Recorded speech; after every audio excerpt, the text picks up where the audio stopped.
Alors notre invité justement, c'est Matan Pertman qui est le cofondateur et PDG de RM Group. C'est un fonds d'investissement, vous l'avez compris. Bonjour à vous Matan, merci d'être dans ce studio d'Afrique. D'abord, est-ce que vous diriez que Zanzibar aujourd'hui a récupéré, on va dire, de la pandémie du coronavirus et de ses conséquences sur le tourisme?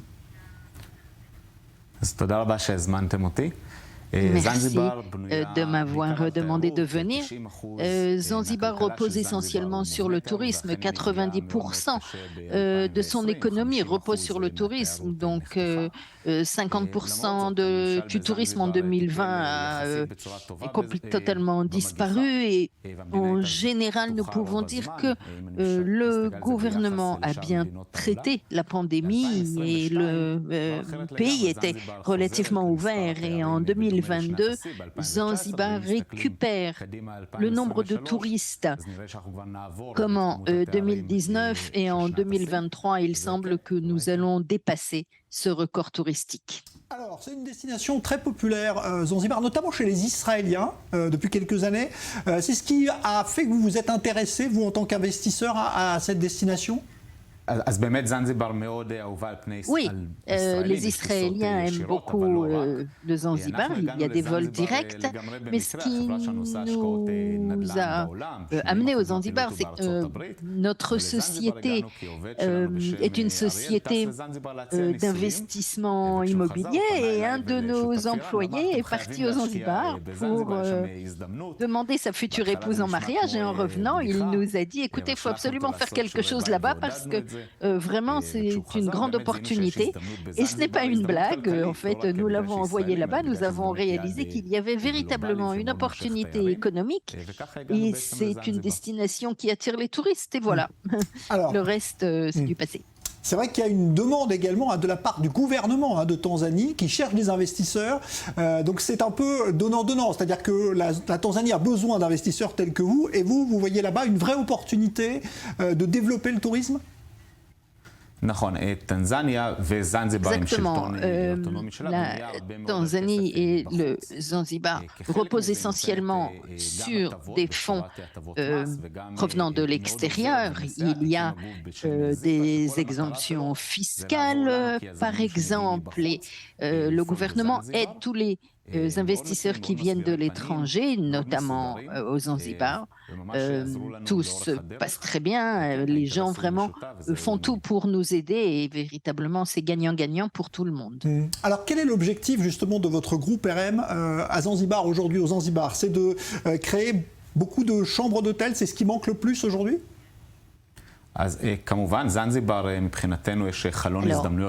pour nous, c'est une grande opportunité et Zanzibar devient de plus en plus cher, de plus en plus occidental. Mais outre l'hôtel que nous avons créé, nous en avons encore 3 et j'espère que dans 3 ans, nous pourrons gérer 600 chambres d'hôtel parmi les leaders de l'hôtellerie et peut-être qu'ensuite nous allons ouvrir d'autres hôtels en Tanzanie pour le safari et autres. Donc pour la prochaine décennie, nous y sommes. Mais ça veut dire que vous êtes associé à des groupes hôteliers ou est-ce que l'hôtellerie est aussi un de vos métiers et que les hôtels sont sous votre pavillon?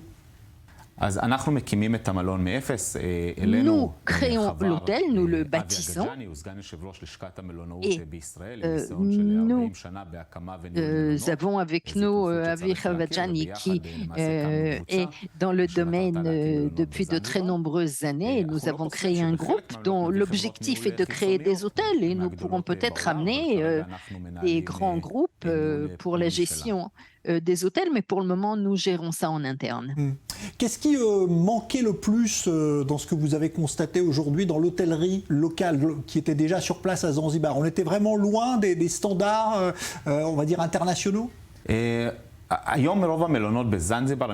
Aujourd'hui, la plupart des hôtels sont des hôtels de 4 ou 5 étoiles, mais ce n'était pas le cas jusqu'en 2010. Et Zanzibar, en fait, c'était plus pour des routards avec des hôtels de 3 étoiles maximum. Et le gouvernement n'était pas stable, il y a eu plusieurs changements et le gouvernement a dit qu'il fallait absolument faire venir de l'argent, faire rentrer de l'argent, et donc ils ont modifié leur approche du tourisme avec des gens qui viennent faire leur demande en mariage, des lunes de miel, etc.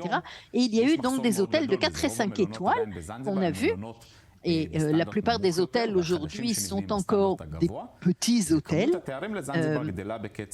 mais le nombre de touristes augmente sans arrêt, avec près de 20% de hausse par an. Et l'hôtellerie n'accuse pas une croissance similaire et nous essayons de combler ce fossé. Alors, il y a aussi une question très importante, évidemment, quand on parle de tourisme dans cette zone de l'Afrique, c'est la sécurité.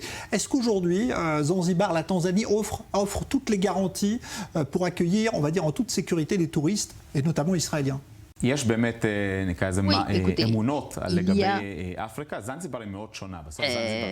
vous savez, Zanzibar, c'est quelque chose de différent. C'est une petite île de 2,5 millions d'habitants qui ne repose que sur le tourisme. Les gens parlent anglais, ils sont très accueillants et il est très important pour eux que les investisseurs se sentent à l'aise et les Israéliens font des voyages. En général, ils reviennent une fois qu'ils ont connu cette destination. Ah ben voilà, donc une destination qui va entrer, on va dire, dans l'ère du modernisme, grâce notamment à votre groupe RM, Matan Pertman. Merci d'être venu en parler dans Afrique, donc les investisseurs israéliens sur l'île du Zanzibar. Merci à vous.